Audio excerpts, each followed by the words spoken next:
கர்த்தருடைய பரிசுத்த நல்ல நாமம் மகிமைப்படட்டும். இந்த நல்ல நாளிலே ஆண்டவரோடு கூட சில வார்த்தைகளை கேட்ட பொழுது ஆண்டவர் என்னோடு கூட பேசின, என்னோடு கூட இடைப்பட்ட கர்த்தருடைய வார்த்தையை நம்ம இடத்துல பகிர்ந்து விட்டு கடந்து செல்கிறேன். அங்கிட்டு அசையாமல் செய்தியை கவனிங்க. கர்த்தருடைய பரிசுத்த நாமம் மகிமைப்படட்டும். ஆண்டவரோடு கூட எப்பொழுதும் பல கேள்விகளை கேட்பதுண்டு. அதே போல அநேக நேரங்களில் நெருக்கப்படும் பொழுது, சில மனிதனுடைய வார்த்தைகளினால நெருக்கப்படும் பொழுது, வறுமையினால நெருக்கப்படும் பொழுது, குறைவினால நெருக்கப்படும் பொழுது, பலவீனங்களில் நெருக்கப்படும் பொழுது ஆண்டவரத்தில் நான் அநேக நேரம் கேட்டிருக்கிறது உண்டு. ஏன் ஆண்டவரே இந்த நெருக்கம்? வாசிக்கலாம் 31:9. எனக்கு இறங்கும் கர்த்தாவே, நெருக்கப்படுகிறேன். போதுமான எனக்கு இறங்கும் கர்த்தாவே, நான் நெருக்கப்படுகிறேன். நீங்க எத்தனை பேர் சொல்ல முடியும்? யாருக்குமே நெருக்கம் இல்லை போல, அப்படிதானே? ஆண்டவர் ரொம்ப விசாலமா வைத்திருக்கிறாரு. உங்களை நினைத்து பார்க்கும் பொழுது நான் ஆண்டவரை துதிக்கிறேன். அல்லேலூயா. நீங்க நெருக்கப்படாததுனால, கர்த்தர் உங்களை சந்தோஷமா வைத்திருக்கிறதுனால அதை நினைத்து நான் ஆண்டவரை துதிக்கிறேன். அல்லேலூயா. நெருக்கப்படுகிற நேரங்களை நான் ஆண்டவரை கேட்கிறேன். இவ்வளவு நெருக்கம் குடும்பங்களுக்குள்ளே, சபைகளுக்குள்ளே, ஊழியம் செய்கிற இடத்திலே, ஊழியத்துக்கு போகிற இடத்துல, எங்க போனாலும் யாராவது முடிச்சுட்டு ஊழியத்துக்கு வீட்டுக்கு போனா வீட்டிலே ஒரு நெருக்கம் உண்டு. சரி, வேலை பார்க்கிற இடத்துக்கு போகலன்னா அங்கேயும் ஒரு நெருக்கம். நம்ம போகிற இடத்திலெல்லாம் நெருக்கங்கள் சூழப்படுது. ஆண்டவருடைய காட்டாங்க அதிகமாய் நெருக்கப்படுகிறேன் ஆண்டவரே. கீழே வாசிங்க. சொல்லுகிறான் 10வது வசனம். தவிப்பினாலும் கழிந்து போயிடுச்சு.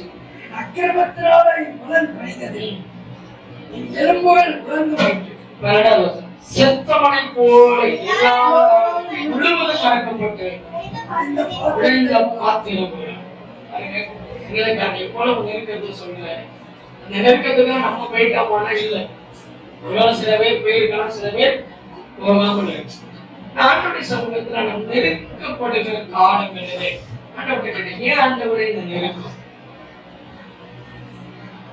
என்ன காரியங்களை செய்யலாம் என்று முற்படுகிறோமோ அந்த இடத்தில் எல்லாம் முடக்கப்படுகிறோம். இதை செஞ்சு முன்னேறலாம், இதை செஞ்சு நம்ம காரியங்களை நடப்பித்தரலாம், இதுல கொண்டு போய் எதையாட்டு செஞ்சோம்னு வாழ்க்கையில முன்னேறலாம் நினைக்கிறோம்.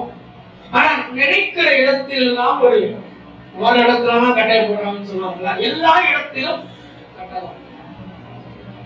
இந்த நெருக்கங்கள் எல்லாம் நீ சூடும் பொழுது கடைசியா நம்ம ஆசா ராஜா ஆண்டவர்கிட்ட போய் கேட்டது வாழ்ந்தவன் ஏன் இந்த நெருக்கம் கேட்ட பொழுது கர்த்தர் என்னோடு கூட சில வார்த்தைகளின் மூலமாய் பேசினார், என்னை உற்சாகப்படுத்தினார், என்னை அவர் தைரியப்படுத்தினார்.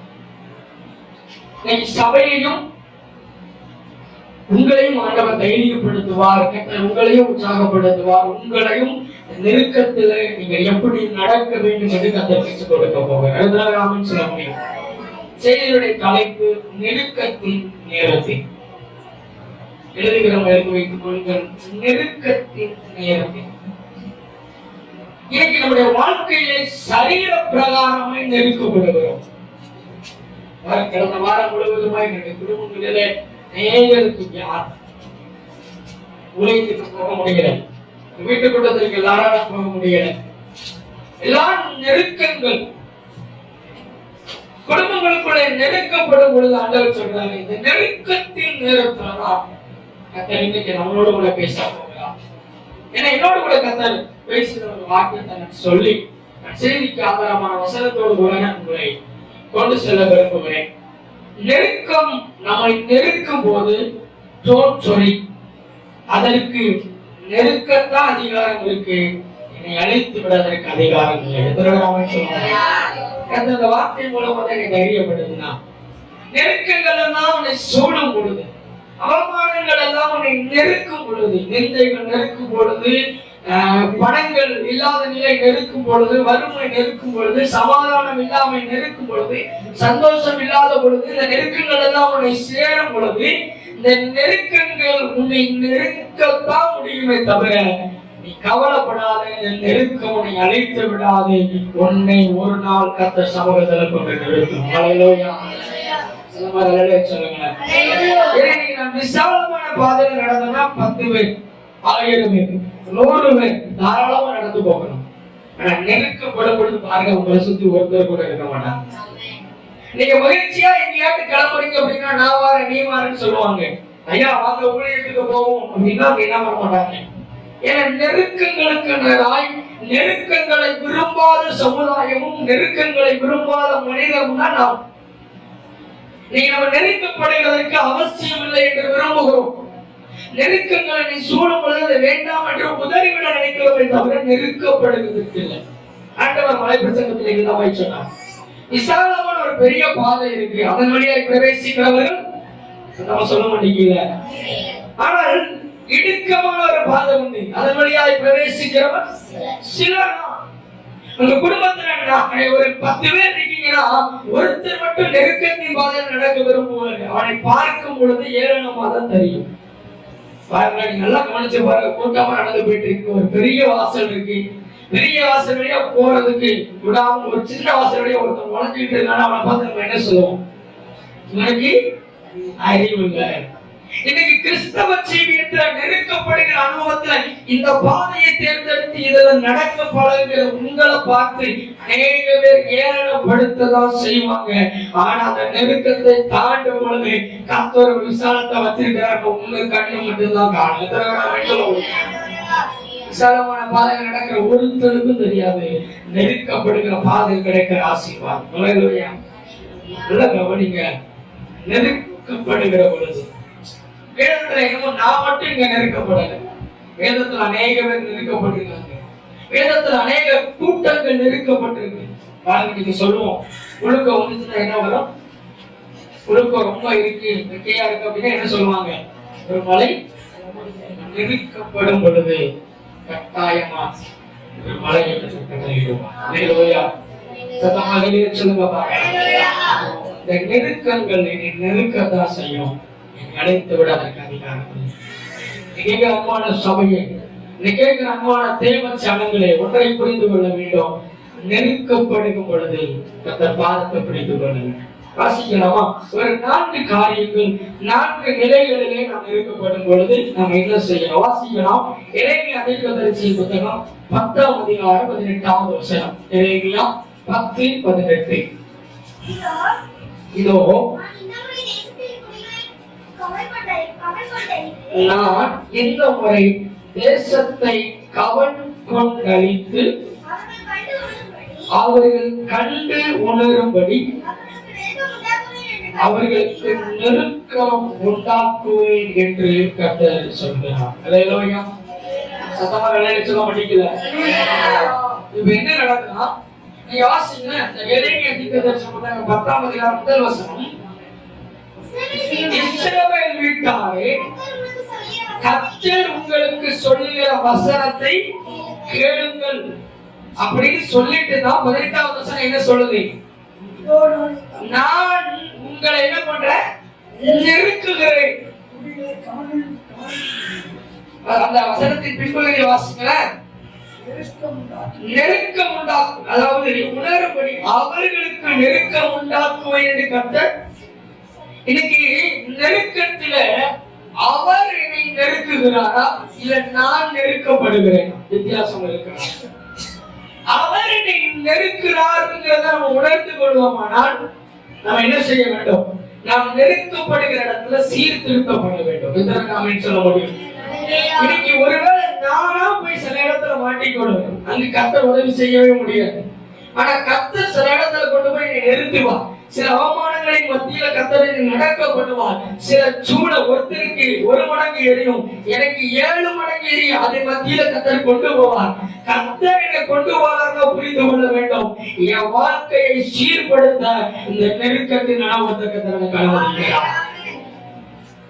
இந்த நெருக்கங்கள் என்னை அழித்து விடுவதற்கு அல்ல, என்னை தேவனுக்கு முன்னதாக சீர்படுத்துவதற்கு இந்த நெருக்கத்தின் பாதை. அன்பு கிறிஸ்தவ சபையே, தேவனால் தெரிந்து கொள்ளப்பட்டிருக்கிற என்னுடைய மக்களே, தேவன் சொல்லுகிற காரியம், நான் அவர்களுக்கு நெருக்கம் உண்டாக்குவேன். ஏன் தெரியுமா? இந்த நெருக்கத்தின் வழியால் அவர்கள் என்னை காண்பார்கள் என்பதற்காகவே. இன்னைக்கு வீட்டிற்குள்ள ஒரு நெருக்கம் இருக்கு, இந்த சபைக்குள்ள ஒரு நெருக்கம் இருக்கு. போகிற இடத்துல எல்லாம் நம்ம நெருக்கப்படுகிறோமானால் ஒன்றை புரிந்து கொள்ள வேண்டும். இந்த நெருக்கம் எதன் வழியாய் வருகிறது? காரணம் இல்லாமல் சாபம் வருமானால் ஒன்றை புரிந்து கொள்ள வேண்டும். தேவனை நெருக்குகிறார் அவர் பார்வையிலே நான் சீர்படுவதற்கு. ஒரு பாத்திரம் உருவாக்கப்படணும், அது என்ன பண்ணணும்? ஒரு நெருப்புல இல்ல ஒரு குயவன் ஒரு மண்ணை வணைந்து கொள்ள வேண்டுமானால் முதலாவது பிசையை தன்னை ஒப்பு கொடுக்கிறது போல அந்த பிசையை ஒப்பு கொடுக்கிறதா அந்த நெருக்கம். இஸ்ரவேல் ஜனங்களை கர்த்தர் ஒரு நெருக்கத்திற்குள்ள நடத்துகிறார். காரணம் என்ன தெரியுமா? அவங்க சத்தம் கர்த்தருக்கு நேராக எழுப்பட்டும். சங்கீதம் 120 விதமாய் சொல்லுகிறது, என் நெருக்கத்திலே நான் கர்த்தரை நோக்கி கூப்பிட்டேன், அவர் எனக்கு செவி கொடுத்து என்னை விசாலத்தின் பாதையிலே நடத்தினார். எத்தனை பேர் ஆமென் சொல்ல முடியும்? அப்ப கர்த்தரை நெருக்கும் பொழுது இந்த நெருக்கம் கர்த்தர் எனக்கு தருகிறார் எப்படி அறிந்து கொள்ள முடியும்? ஆவியானவர் நம்மோடு கூட பேசுவார்.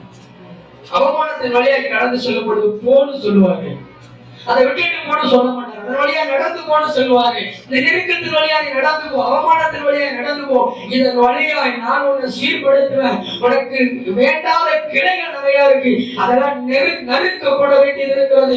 உன்னை நான் கொண்டு போய் ஒரு இடத்துல நிறுத்த வேண்டுமானால் இந்த அவமானங்களை சந்தித்தானே வந்து நிக்கணும். அதனால நீ நெருக்கப்படும் பொழுது நீ உன்னை சீர்தூக்கி பாருங்க. ஆண்டவர் சொல்றார். எத்தனை பேர் அப்படி சொல்லப்படுறாங்க?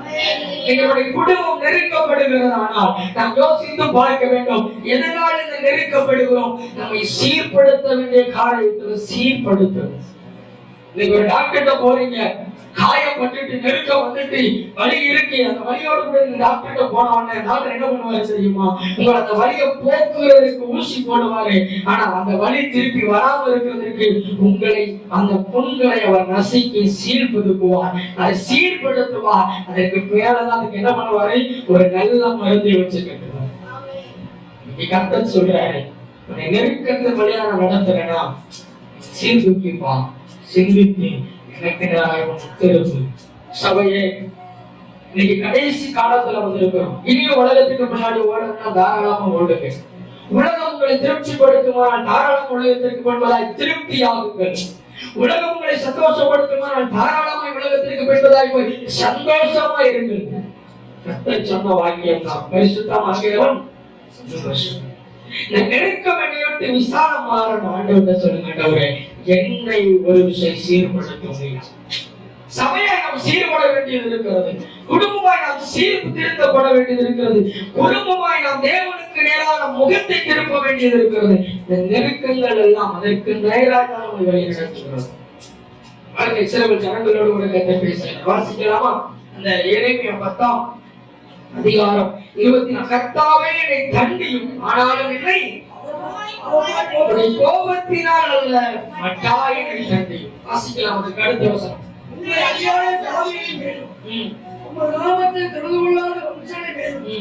உம்முடைய உக்கிரத்தை ஊற்றிவிடும். அவர்கள் யாக்கோபை பட்சித்து அவனை விழுங்கி அவனை நிர்மூலமாக்கி அவன் வாஸ்திரத்தை பாழாக்கினார்களே. அல்லேலூயா. சொல்ல மாட்டீங்க.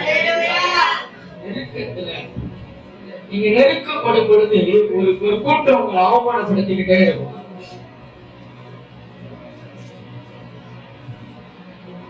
நீங்க நெருக்கப்படும் பொழுது ஒரு கூட்டம் உங்களை அவமானப்படுத்திக்கிட்டே இருக்கும். உங்களுக்கு தான் இந்த 25வது வசனம். நீங்க நெருக்கப்படும் பொழுது அவங்க உங்களை குறிச்சு பேசினாங்கன்னா கர்த்தர் சொல்றாரு, அவங்களுக்கு ஒரு விதமா நான் பார்த்துக் கொள்வேன், நீ உன்னை சீர்படுத்திப்பா. ஆண்டவர்கிட்ட சொல்லுவோம், கையை வைத்து ஆண்டவரே நெருக்கத்தின் பாதையில என்னை சீர்தூக்கி பார்க்க கர்த்தர் உதவி செஞ்சாப்பா. என் வாழ்க்கையை நான் சீர்படுத்தணும். இந்த நெருக்கம் நமக்கு பிரியமான பாத்திரமாய் உருவாக்கட்டும். ஆண்டவரே பொறுப்படுத்தும் இயேசுவின் நாமத்தில் பிதாவே. முதலாவது சொன்னேன், தேவன் நம்மை நெருக்கும் பொழுது நாம் சிந்தித்து சீர்படணும். இரண்டாவது வாசிக்கணும், நியாயாதிபதிகளின் புத்தகம் 10ஆம் அதிகாரம் 10வது வசனம். நியாயாதிபதிகள் கவனத்தை திருப்போம். வேதத்தை வைத்திருக்கிறவர்கள் வேதத்தை திருப்பிக் கொள்ளுங்க. மொபைல் போன் எல்லாம் கொஞ்சம் தூரமாய் வைத்துட்டு வேதத்தை திருப்பிக் கொள்வோம். கர்த்தர் உங்களை ஆசீர்வதிப்பார். 10ஆம் அதிகாரம் 10வது வசனம். அப்பொழுது இஸ்ரவேல் புத்திரர் கர்த்தரை நோக்கி முறையிட்டு உமக்கு விரோதமாய் பாவம் செய்தோம், நாங்கள் எங்கள் தேவனை விட்டு பாகாலை சேவித்தோம் என்றார்கள். கவனிக்க, இவங்க ஏன் இப்படி ஜெபம் பண்றாங்க? 9ஆம் வசனம். அம்மோன் புத்திரர் யூதாவின் மேலும் யுத்தம் பண்ண யோர்தானை கடந்து வந்தார்கள். இஸ்ரவேலர்கள் மிகவும் நெருக்கம், தோல்வி நம்மை நெருக்கும் பொழுது தேவ சமூகத்துல மனம் மறந்தி மன்னிப்பு கேட்கும். நீங்க ஒரு வியாபாரம் பண்றீங்க, வியாபாரத்துல ஆசீர்வாதம் இல்லையா? ஒரு காரியம் நீங்க நினைச்சு இது நமக்கு நன்மையா நடக்கணும் செய்றீங்க, இடத்துல ஒரு தோல்வி வருதா? அப்ப நீங்க சொல்லணும், ஆண்டவரே இந்த தோல்வி என்னை நெருக்கும் பொழுது ஆண்டவர்கிட்ட மன்னிப்பு கேட்கணும். நமக்கு பிரியமில்லாத ஏதாயும் செய்து விட்டோம் ஆண்டவரே. பாருங்க, நீங்க நேரத்துல தோல்வி, எதிர்பார்த்த காரியம் நடக்கல, ஒருத்தருக்கு பணம் கொடுக்கணும்னா முடியல, தோல்வி அநேக நேரங்களில் நெருக்கிக் கொண்டே இருக்கிறது.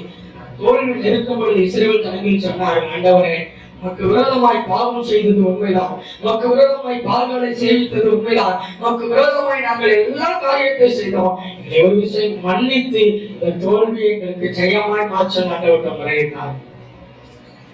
சபை தோல்வியை சந்திக்கிற நேரங்கள்ல நம்ம ஒவ்வொருடைய தனிப்பட்ட வாழ்க்கையில நம்ம தோல்வியை சந்திக்கும் பொழுது ஒன்றை புரிந்து கொள்ள வேண்டும், என் தேவனாகிய கர்த்தருக்கு விரோதமா ஏதோ பாவம் இடத்துல இருக்கிறது. தேவனிடத்துல மன்னிப்பு கேட்கும் பொழுது வசனம் சொல்கிறது, அவர்கள் தேவ ஜனங்களுக்கு முன்னதாக முடிந்தோட ஆண்டவர் பண்ணினார். எதுவுமே அவன் சொல்ல முடியும். வாழ்க்கையில தோல்வியை நாம் சந்தித்து நிறுத்தப்படும் பொழுது, வியாபாரத்துல தோல்வி வரும் பொழுது, நம்ம வேலை பார்க்கிற இடத்துல ஒரு அவமானங்களுக்கு தோல்வியினை சந்திக்கும் பொழுது, நம்ம சம்பாதிக்கிற வருமானங்கள் நமக்கு போதியமில்லாமல் இருக்கும் பொழுது ஆண்டவர்கிட்ட சொல்லணும், ஆண்டவரே இந்த வருமானம் எனக்கு போதியமில்லாத இருக்குமானால் நமக்கு விரோதமாய் பாவம் செய்தால் பாவத்தை எனக்கு தயவாய் மன்னியும் ஆண்டவரே. இஸ்ரவேலர்கள் அப்படிதான் செஞ்சாங்க.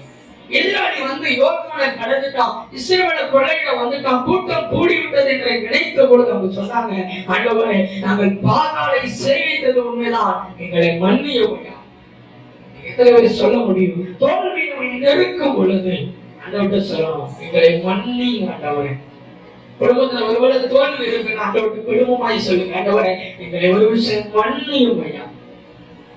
நாங்கள் பாகாலை சேவித்தது உண்மைதான், நாங்கள் உண்மை தேடாமல் இருந்தது உண்மைதான், நம்முடைய சமூகத்திற்கு வராமல் இருந்தது உண்மைதான். ஆகையினால்தான் நான் எதிர்பார்த்த இடத்துல எனக்கு தோல்வி வருகிறது என்று மனம் வருந்தி கர்த்தரிடத்திலே மன்னிப்பு கேட்போமானால், ஏதோ வசனம் சொல்லுகிறது, நான் அல்ல, உங்களுக்கு விரோதமாய் வருகிற சத்துரு அம்மோன் புத்திரர் தான், யோர்தானை கடந்து நிற்கிறவன் தான், இஸ்ரவேலை அழித்துவிட நிற்கிறவன் தான். உங்க முகம் தேவனுக்கு முன்னதை திருக்கும் பொழுது தேவனுடைய முகம் அம்மோன் புத்திரருக்கு நேராய் திருக்கும். அவன் சொல்ல முடியும், விரோதமாய் நெருக்கங்கள் சூழும் பொழுது மன்னிப்பு கேட்கப்பட ஆண்டவர்கிட்ட மனம் திரும்பி மன்னிப்படையுங்கள். பாவத்தை அறிக்கை செய்கிறவன், பாவத்தை அறிக்கை செய்து விட்டு விடுகிறவன் தேவனிடத்திலிருந்து மகா பாக்கியத்தை பெறுவான் அல்லவா?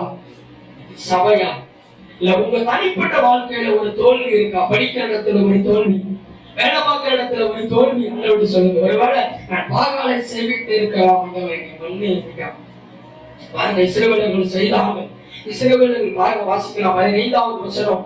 இஸ்ரவேல் புத்திரர் கர்த்தரை நோக்கி பாவம் செய்தோம், தேவனின் பார்வைக்கு நலமானது எங்களுக்கு செய்யும், இன்றைக்கு மாத்திரம் எங்களுக்கு ரட்சிப்பு தாரும் என்று சொல்லி வாசிக்க 16 விலக்கி விட்டு கற்றலுக்கானது செய்தார்கள். அப்போது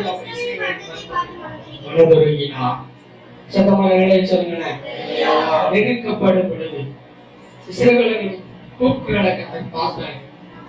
உங்களுடைய என்னுடைய கூக்குரலை கர்த்தர் காணவனாக நெருக்கப்படுகிற பேரு தோல்வியை சந்திக்கும் பொழுது தேவனிடத்தில் என்ன பண்ணணும்? மனமிருந்து மன்னிப்பு கேட்கணும்.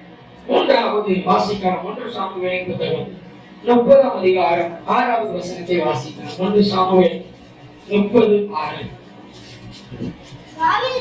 வேதத்தை வைத்திருக்கிறவர்கள் வேதத்தை வாசியுங்கள், வேதத்தை திருப்புகள், நம்மளை ஆசீர்வதிப்பாரா?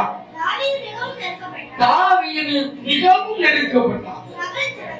சகல ஜனங்களும் தன் குமாரத்தின் நிமித்தம் அவனை மன கிளேசம் உண்டானதினால் அவனை கல்லெறிய வேண்டும் என்று சொல்லி அவர்கள் தாவீது தன் தேவனாகிய கர்த்தருக்குள் தன்னை திடப்படுத்திக் கொண்டான். அல்லேலூயா. அதெல்லாம் சொன்னேன். என்ன சொன்ன? தேவன் நம்மை நெருக்கும் போது என்ன செய்யணும்? சீர்திருத்தப்படும். ஒருவேளை இரண்டாவது சொன்ன தோல்விகள் நம்மை நெருக்கும் பொழுது கர்த்தரிடத்துல மன்னிப்பு கேட்கும். மூன்றாவது இழப்புகள் நம்மை நெருக்கும் பொழுது இழப்புகள் ஒரு வருமானம் வரும், நீ எதிர்பார்த்திருக்க இந்த காரியத்தை செய்யலாம், ஆனா வேறொரு பரமா என்ன பண்ணும், அது எப்படி போச்சுன்னு தெரியாம இழப்புகள். நிறைய நேரங்கள் நம்முடைய குடும்பங்களிலே நம்முடைய தனிப்பட்ட வாழ்க்கையில தாவீதை பாருங்கள், அவனோடு கூட இருக்கிறவங்க தான், அவனோடு கூட பந்தியிலே நேற்று இரவு நல்ல சாப்பாட நல்லா எல்லாரும் சேர்ந்து குடும்பம் மனைவி பிள்ளைகள் எல்லாருமா இருந்து நல்லா கொஞ்சம் கற்பனை பண்ணி பாருங்க, நல்லா சாப்பிட்டுருப்பாங்க. இன்னைக்கு வெளியே போயிட்டு வர்றதுக்குள்ள ஒரு இழப்பு, அவனுக்கு இருந்த சந்தோஷத்துல ஒரு இழப்பு, அவனுக்கு இருந்த நிம்மதியில ஒரு இழப்பு, அவனுக்கு வீட்டிலே அவனுக்கு இருக்கிறதான எல்லா நிலையிலும் ஒரு இழப்பு அவனை சந்தித்தது. எல்லாரும் மனை கிளேசத்தினால பொங்கும் பொழுது தாவீது ஒருவன் மாத்திரம் இழப்புகளை கர்த்தர் சமூகத்துல போய் தன்னை திடப்படுத்திக் கொண்டான். கேட்கிற அம்மான சபைகள் எல்லாரும் புலம்பும் பொழுது யோசுவாவும் காலேபும் மாத்திரம் சொன்னார்கள், நாங்கள் போய் சேர்கிற தேசம் நல்ல தேசம் என்று சொன்னது போல இன்னைக்கு எல்லாரும் புலம்பும் பொழுது நீங்க ஒன்றை கர்த்தருக்குள்ள உங்களை திடப்படுத்தி பாருங்க. இழப்புகள் உங்களை சந்திக்கும் பொழுது ஒருவேளை ஒரு மனிதனுடைய இழப்பாக இருக்கலாம், இல்ல ஒரு பொருளாதாரத்தின் இழப்பாக இருக்கலாம், இல்ல உங்க குடும்பத்தில் காணப்படுகிற சந்தோஷத்தின் இழப்பாக இருக்கலாம், இல்ல உங்க சரீரத்தில் காணப்படுகிற வியாதியின் இழப்பாக இருக்கலாம். இந்த இழப்புகள் உங்களை சந்திக்கும் பொழுது நீங்க உங்களை கர்த்தருக்குள்ள திடப்படுத்தி பாருங்க. இந்த இழப்புகள் முன்னாடி வாசித்து பாருங்க. தாவீது தான் இழந்து போன எல்லாவற்றையும் மீண்டுமாய் பெற்று தன் கூடாரத்துக்கு இழந்ததை மறுபடியும் பெற வேண்டுமானால், இழந்து போனவர்கள் குடும்பங்களா இருக்கட்டும், உங்க தனிப்பட்ட வாழ்க்கையில இருக்கட்டும், உங்க ஒவ்வொருவருக்குள்ள உறவுகளாக இருக்கட்டும், இழந்து போனதை நீங்கள் திரும்ப பெற்றுக் கொள்ள வேண்டுமானால் கர்த்தர் சொல்லுகிற வேத வாக்கியம் உங்களை தாவீதை போல கர்த்தருக்குள்ள திடப்படுத்துங்க. நெருக்கப்படுகிற பொழுது, குடும்பங்களினால நெருக்கப்படுகிற பொழுது தாவீதை கொஞ்சம் சிந்தித்து பாருங்க. அவன் இந்த குடும்பத்தில் இருந்ததை காட்டிலும், வீட்டிலே அவன் இருந்ததை காட்டிலும் காட்டு வழியாய் சுற்றினதான் அதிகம் தாவீது. அவன் தன் தகப்பன் பக்கத்தில் இருந்ததை காட்டிலும் ஆடுகளோடு கூட இருந்ததுதான் அதிகம். தன் சகோதரர்களோடு இருந்ததை காட்டிலும் காடுகளிலே ஆடு மாடுகளோடு கூட மீண்டு கொண்டிருந்ததுதான் அதிகம். அவன் கர்த்தருக்குள்ள தன்னை திடப்படுத்திக் கொண்டான். வசனம் சொல்லுகிறது, தாவீதை தேவன் தலைவனாக உயர்த்தினார். இழந்து போனவை அவன் கையினாலே அதை மீண்டும் எடுக்க கர்த்தர் உதவி செய்தார். கர்த்தருக்குள்ள திடப்படுத்தி நம்முடைய தனிப்பட்ட வாழ்க்கையில இழப்புகளை சந்திக்கும் பொழுது, இழப்புகளை நெருக்கும் பொழுது, சிலவரை ரொம்ப நேசிச்சிருப்பீங்க, அவங்க உங்களை விட்டு விலகி செல்லும் பொழுது, உங்களை விட்டுட்டு போகும் பொழுது, நெருக்கப்படும் பொழுது, இழப்புகளை நெருக்கும் பொழுது கர்த்தரிடத்துல திடப்படுத்தி பாருங்க. நபராக இருக்கலாம், இல்ல உங்க வேலை பார்க்கிற நீங்க நம்பினவங்களா இருக்கலாம், நீங்க எதிர்பார்த்ததா இருக்கலாம், எதெல்லாம் இழப்புகள் உங்களுக்கு வருகிறதோ இழப்புகள் கர்த்தருக்குள் உங்களை திடப்படுத்தினால் தாவீதுக்கு செய்தவர் சபைக்கும் எனக்கும் தேவன் செய்ய வல்லவராக இருக்கிறார். சொல்ல முடியும், இழப்புகளின் மத்தியில கர்த்தருக்குள் திடப்படுத்தி. இரண்டாவது சொல்லி ஜெபிக்க போகிற 2 சாமுவேலின் புத்தகம் 22ஆம் அதிகாரம் 7வது வசனம். 2 சாமுவேல் 22:7. எனக்கு உண்டான நெருக்கத்திலே கர்த்தரை நோக்கி கூப்பிட்டேன், என் தேவனை நோக்கி அபயமிட்டேன். நான் ஆலயத்திலிருந்து என் சத்தத்தை கேட்டார், என் கூப்பிடுதல் அவர் செவிக்கு. 4வது சூழ்நிலைகள் நம்மை நெருக்கும் பொழுது எனக்கு ஒத்தாசை வரும் பரவசம் தான். ராமே சொல்ல முடியும். சூழ்நிலை நம்மை நெருக்கும் பொழுது நீங்க பாருங்க, சூழ்நிலைகள் உங்களை நெருக்கும். சூழ்நிலைகள் நீங்க நினைச்சது நடக்காது, நீங்க எதிர்பார்த்தது எதுவுமே நடக்காது. சூழ்நிலைகள் உங்களை நெருக்கிக் கொண்டே இருக்கும். கர்த்தர் சொல்றாரு, நெருக்கப்படும் பொழுது என்ன பண்ணாத, அக்கம் பக்கம் பார்க்காத, அவர் சமூகத்தை வச்சுப்பா. எனக்கு ஒத்தாசை வரும் பர்வதங்களுக்கு நேராக கண்களை ஏறெடுக்கிறேன். வானத்தை பூமியை படைத்த கர்த்தரிடத்தில் எனக்கு உதவி ஒத்தாசை வரும். சூழ்நிலை உங்களுக்கு நெருக்காது. எலிசாவும் வேலைக்காரனும் அந்த மலையின் மேல நிற்கும் பொழுது சூழ்நிலை கொஞ்சம் பின்னாடி வாசிச்சு பாருங்க. மலையின் மேல இருக்கிறவர்களுக்கு எப்படியாயிலும் கொன்றை விட 2 பேரை கொள்ள ஒரு பெரிய கூட்டம் நிற்குது. தீர்க்கதரிசி வேலைக்காரனையும் கொன்று விட வேண்டும் என்று சொல்லி ஒரு பெரிய திரள் கூட்டம் எழுப்பிக் கொண்டிருக்கிறது. சூழ்நிலையை பார்த்தா வாய்ப்புள்ள ராஜா, சூழ்நிலையை பார்த்தா தப்புவிக்க வழி இல்லை, சூழ்நிலையை பார்த்தா தப்பி தன் நாட்டிற்குள்ள உதவி கேட்க வழி இல்லை. இன்னைக்கு இருக்கிற மாதிரி எனக்கு போன் கிடையாது, இன்னைக்கு இருக்கிற மாதிரி எனக்கு ஜிபிஎஸ் கிடையாது, இன்னைக்கு இருக்கிற மாதிரி எனக்கு என்ன கிடையாது, தட்டினா உடனே வந்து போலீஸ் சொல்லிக்கிற எந்த நம்பரும் கிடையாது. எலிசாவின் கண்கள் கர்த்தரை பார்த்தது. எத்தனை பேர் ஆமென் சொல்ல முடியும்? வேலைக்காரன் பலபரம், வேலைக்காரன் நடுகிறான், ஐயா ராஜா, ஐயா எஜமான், இங்க பாருங்க சுத்தி இவ்வளவு நிற்கிறாங்க. ஆண்டவரே, எலிசா ஒரே ஜெபம், எங்க ஜெபம் பண்ணார் ஆண்டவரே? இவன் கண்ணை திறந்தவன். நீர் எனக்கு ஒத்தாசை பண்ணுகிறீர் என்பது அந்த வேலைக்காரன் காணட்டும். இவன் கண்ணு திறந்துச்சு, அழகிட்டான். சூழ்நிலைகள் நெருக்கும் பொழுது என் கூட இருக்கிறவர் எல்லாவற்றையும் தீர்த்த தேவனாகிய கர்த்தரை வேலைக்காரன் பார்த்தார். இன்னைக்கு நான் சந்திக்கிற அவமானம், நான் சந்திக்கிற வறுமை, நான் சந்திக்கிற குறைவு எனக்கு மட்டும் வரல.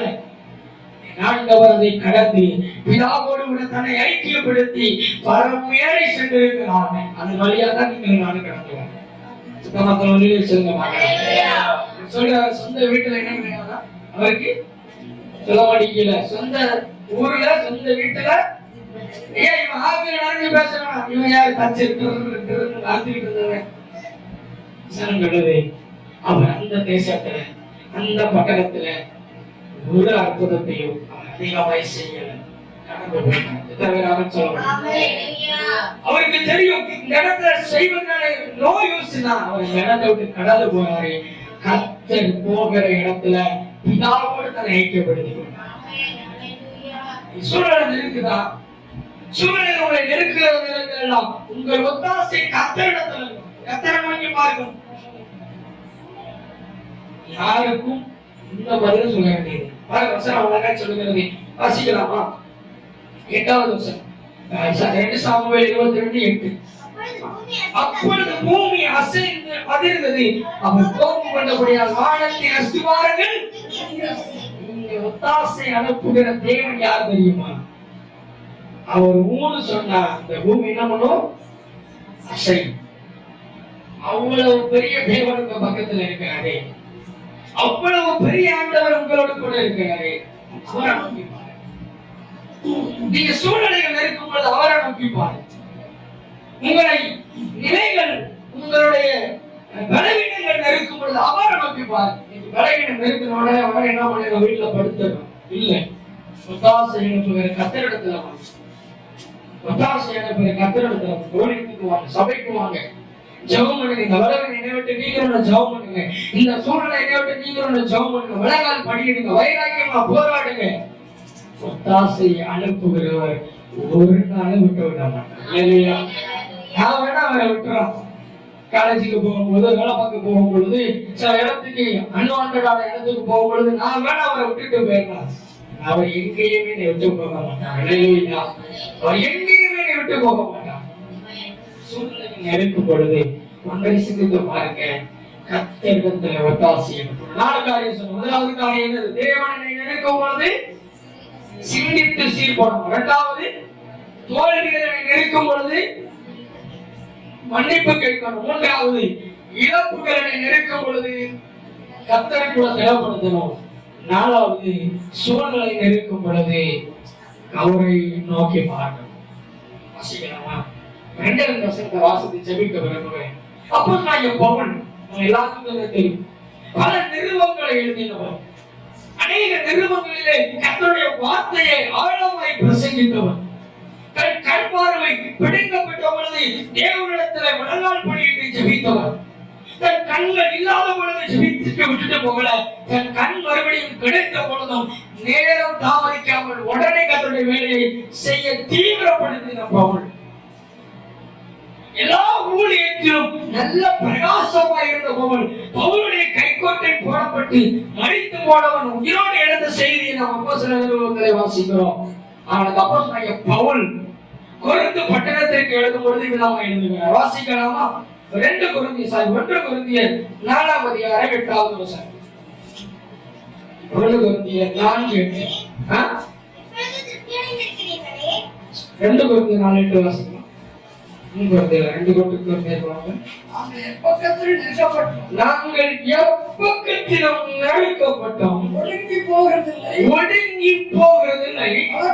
கலக்கம் அடையும், முறிந்து போவது இல்லை. அல்லேலூயா.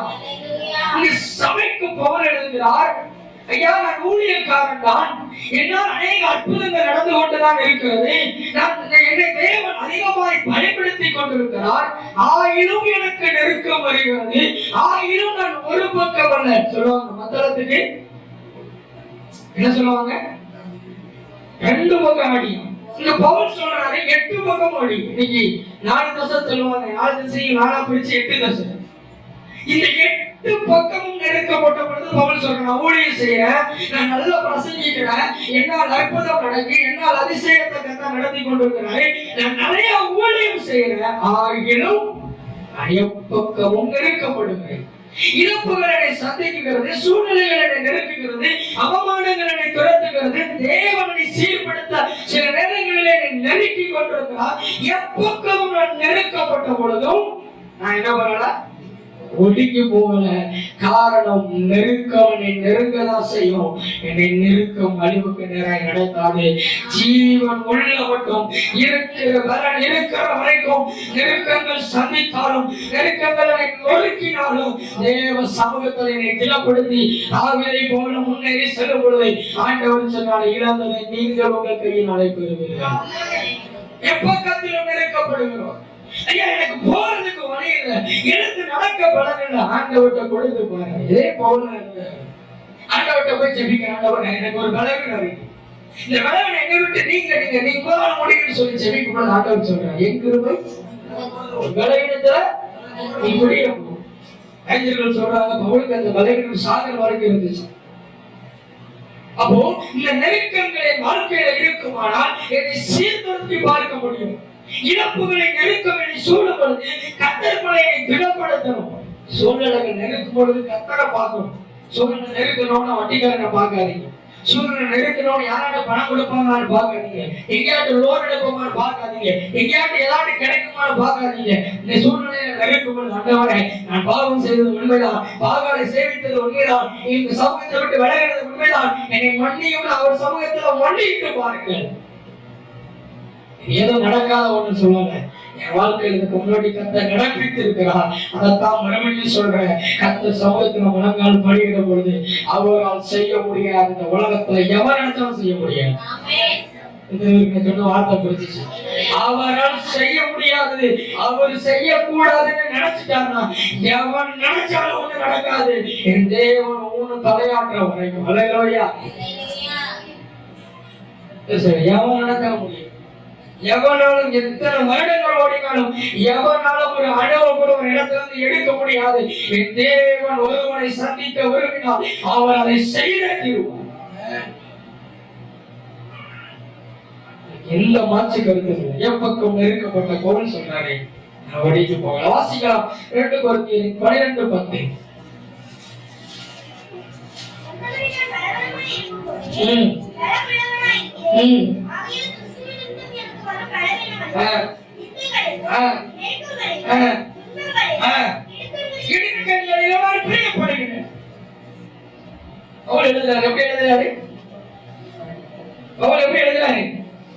கிறிஸ்துவின் நிமித்தம் நெருக்கப்படும் பொழுது, ஆரம்பத்தில் ஒரு உதாரணம் சொன்னேன். வாசல் பெருசா இருக்கு, அது வழியா போறவன எல்லாரும் சூப்பர், ஆமா சூப்பர், மக்கள் சூப்பர். நெருக்கமான வாசையில ஒருத்தன் போய்கிட்டு இருக்கான், லூசு பையன். சொல்ல மாட்டாங்களா? இந்த நெருக்கமான பாதையில போறவனதான் இந்த பவுல் சொல்றாரு, நான் இந்த வழியில நான் பிரியப்படுறேன். ஏன்னா இந்த வழியில தான் என் தேவனை தரிசிக்க முடியும். இந்த வழியில தான் அவரோடு கூட ஜீவிக்க. முன்னர வசனத்தை வாசிங்க. சாரி, 8 வரைக்கும் வாசிங்க. நான் 3 கர்த்தரிடத்துல கேட்டேன். அவர் எனக்கு என்ன தெரியுமா சொன்னாரு?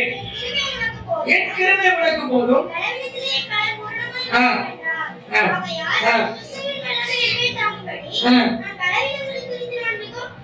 சந்தோஷமா நீங்க பாருங்க. இந்த நெருக்கங்களை நீ சொல்லும்போது சந்தோஷமா செய்கிறேன். இந்த நெருக்கங்களை நீ நெருங்கும் பொழுது நான் மனமகிழ்ச்சி அந்த நெருக்கத்தை தாங்கி நடக்கிறேன். காரணம் கிறிஸ்துவை நிமித்தமாய் நெருக்கப்படுகிற ஒருவனும் அவர் என்ன பண்ண மாட்டார், விட்டுவிட. நெருக்கங்களை நீ சொல்லும் பொழுது பாருங்க, நீங்க சங்கீத வீட்டுல போய் வாசிச்சு பாருங்க. சங்கீத 18:6-20 வரை நெருக்கங்கள் நீடிப்பதில்லை, அது தேவனால் நீக்கப்படும் பொழுது இருதயத்துல தானாய் மகிழ்ச்சியை கர்த்தர் உண்டாக்குவார். ஒரு வருஷத்தை வாசிக்கலாம். சங்கீதம் 9:9 வாசிக்கலாம். சங்கீதம் 9:9.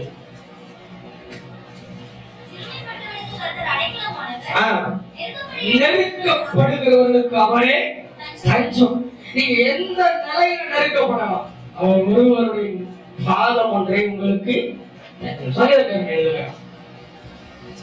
நெருக்கத்தை நேரத்திலும் கண்ணீரின் பாதையிலும் சோர்ந்து போகாதீங்க. நம்மை காண்கிற தேவன் நம்மோடு இருக்கிறார். சந்தோஷத்தோட கடந்து போங்க. அல்லேலூயா. நெருக்கத்தின் பாதையில, கண்ணீரின் பாதையில சோர்ந்து போகாதீங்க. சமயம் ஒவ்வொருடைய தனிப்பட்ட வாழ்க்கையில நீங்க நெருக்கப்படும் பொழுது சோர்ந்து போகாதீங்க. ஏன்னா நெருக்கத்தின் பாதையில கர்த்தர் எனக்கு துணை நிற்கிறார். அவர் என்னை இந்த நெருக்கத்துல வைப்பதற்காக அல்ல, இதை தாண்டி ஒரு விசாலமான சந்தோஷத்திற்குள்ள பிரவேசிக்கும்படி கர்த்தர் என்னை கொண்டு செல்வார். அப்படி மனங்கள் படுகிறலாம். எல்லாரும் சமூகத்துல நம்மை நாம அர்ப்பணிப்போம். ஒருவேளை கர்த்தர் நீ நெருக்கிறார்கள், ஆண்டவரே இதை சோர்ந்திக்கு பார்க்க உதவி செய்யப்பா. ஒருவேளை சூழ்நிலைகள் என்னை நெருக்குதுன்னா எனக்கு ஒரு ஆசை, ஒரு பருவங்களுக்கு நேராக என்னை பார்க்கிறேன் ஆண்டவரே. ஒருவேளை எனக்கு இழப்புகள் என்னை நெருக்குதுன்னா என்னை நான் கர்த்தருக்குள்ள திடப்படுத்திக் கொள்ளும் ஆண்டவரே. தோல்விகள் என்னை நெருக்குமானால் ஆண்டவரிடத்துல மண்டிட்டு மன்னிப்பு கேட்க நான் ஆயத்தமா இருக்கேன். எல்லா ஆண்டத்தை சொல்லுவோம்.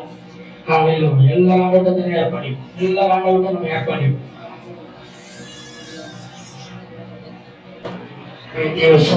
பண்ணிப்போம். ஆண்டவரே சோதனைக்கிறோம். ஆண்டவரே இந்த உலகம் ஆண்டவரே எவ்வளவு நெருக்கத்துக்குள்ள நெருக்கினார் ஆண்டவரே. நான் மடிந்து போவதில்லை ஆண்டவரே. சோதனைக்கிறோம் ஆண்டவரே. தாவீதை போல ஆண்டவரே மூக்கோணங்கள் திடப்படுத்திக் கொள்ள ஆண்டவரே. எங்களுக்கு ஆண்டவரே நோக்கி பார்க்கிற ஒவ்வொரு பிள்ளைகளுக்கும் ஆண்டவரே நீ கிருபைக்கு விடுமோ செபிக்கிற ஆண்டவரே. என் தேவ ஆவியானவர் ஆண்டவரே சொல்றோம், நான் உன்னை விட்டு விலகிவிடுவேன், உன்னை கைவிடுவது என்று சொன்ன தேவன் ஆண்டவரே நான் உன்னோடு கூட இருக்கிறேன் என்று ஆண்டவரே திருமணப்பட்ட தெய்வம் ஆண்டவரே. ஆண்டவரே சோதரிக்கிற ஆண்டவரே இந்த நெருக்கமான நேரத்தில் ஆண்டவரே நீங்களோடு கூட வழியிடத்துல கிருபைகளுக்காக நன்றி ஆண்டவரே. ஆண்டவரே சோதரிக்கிறப்பா, ஆண்டவரே சோதரிக்கிற ராஜா. ஆண்டவரே கடல்ல மீன்கள் ஆண்டவரே, ஆண்டவரே தகப்பனை வாழ்கிறது ஆண்டவரே. ஆண்டவர் 35 சாரமா ஆண்டவரே அதை பற்றிக் கொள்ளாதபடிக்கு வாழ்வதற்கு செதிலை கொடுத்தது போல ஆண்டவரே இந்த பூமி ஆண்டவரே ஆண்டவரே பாவம் இருந்த பூமியில வாழ்கிறது ஆண்டவரே. எங்களை சூழ்ந்திருக்கிற காரியம் ஆண்டவரே எங்களை ஆண்டவரே தகப்பனே ஆண்டவரை மறைக்காதபடிக்கு பரிசுத்த ஆவியானவர் எங்களை ஆற்றமா செபிக்கிற ஆண்டவரே. தேவ ஆவியானவர் ஆண்டவரே ஒவ்வொருவரும் ஆண்டவரே பரிசுத்த ஆவியானவரே ஆண்டவரே மறைக்கப்பட்டு ஆண்டவரே ஆண்டவரே பரிசுத்த ஆவியானவருக்குள்ள தஞ்சம் போக ஆண்டவரே நீ அனுகிரகமா செபிக்கிறோம். நீ மறைத்து ஆண்டவரே நீ வெளிப்பட வேண்டுமா செபிக்கிறோம். ஆண்டவரே சோதரிக்க ராஜா என் தேவ ஆவியானவர் நாட்கள் ஆண்டவரே ஆண்டவரே சோதரிக்கிறோம். ஆண்டவரே தகப்பனே அந்த ஆலோசனை ராஜா ஆண்டவரே காலங்களை ஆண்டவரே சோதரிக்கிறோம். யூத ஜனங்கள் நெருக்கப்படும் பொழுது ஆண்டவரே, யூத ஜனங்களுக்கு குறிக்கப்பட்ட மாதத்திலே 13ஆம் நாளில் ஆண்டவரே, அழிக்கப்படும் நெருக்கப்படும் நாளிலே என் தேவ ஆவியானவர் ஆண்டவரே, அதே நாளில் ஆண்டவரே அவர்கள் மனமகிழ்ச்சியாக ஆண்டவரே அக்களிப்பாய் வாழ்ந்தது போல ஆண்டவரே நாங்கள் ஆண்டவரே எங்களுக்கும் காரியம் வாழ்வால் முடிந்த ஆண்டவரே தகப்பனை ஆசீர்வதிக்க மாற்றிருக்கிறார்கள் ஆண்டவரே. உலகம் பார்க்கிற அளவுக்கு அல்ல, என் தேவன் நீரின் நடத்துவது போதுண்டவரே உங்களுடைய திருச்சத்துக்கு எங்களை ஒப்புக் கொடுக்கிறோம் ஆண்டவரே. இயேசு நம்மோடு ஜீவிக்கிறார் சபையாண்டவரே, ஆண்டவரே ஒவ்வொருவரையும் கருத்தில் அர்ப்பணிக்கிறோம், ஆவிக்கு ஒப்புக் கொடுக்கிறோம். உங்களுடைய திருச்சத்தம் ஒவ்வொருவரையும் கொண்டோம் வெளியிடமாக உதவி செய்வார் பொருட்படுத்திக் கொள்ளும். எல்லா துதி கன மகிமை அனைத்தும் உலக ரட்சகர் மீட்பொருவாகிய ஆண்டவராகிய இயேசு கிறிஸ்து மூலம் அர்ப்பணித்து ஜெபிக்கிறோம் எங்கள் ஜெபங்கள் நிச்சயம் நல்ல பிதாவே. ஆத்துமாவே முழு உள்ளமே ஆத்துமாவே கர்த்தர் செய்த சகல உபகாரத்தையும் முழுவதும் வருவது கர்த்தருடைய கிருபையும் தேவனுடைய அன்பும் பரிசுத்தாவினுடைய அந்நிய ஐக்கியமும் சிநேகமும் பாதுகாப்பும் பராமரிப்பும் உலகமெங்கும் இருக்கிற சகல பரிசுத்தவான்களோடும் இயேசு நம்மோடு இருக்கிற சபையார் அனைவரோடும் இன்றைய பிரதிஷ்டை பெற்றிருக்கிற பிள்ளை குடும்பத்தோடும் எங்களுக்கு நிலைத்திருப்பதாக. கர்த்தருடைய ஆசீர்வாதத்தால் கணவர், கர்த்தருடைய முகத்தை முன்னே பிரகாசிக்கிறார் கணவர், கர்த்தருடைய முகத்தை முன்னே பிரசனமாக்கி இன்றைக்கும் என்னைக்கும் ஆகாலமும் சமாதானத்தை கண்டது கணவர். அல்லேலூயா, அல்லேலூயா, அல்லேலூயா.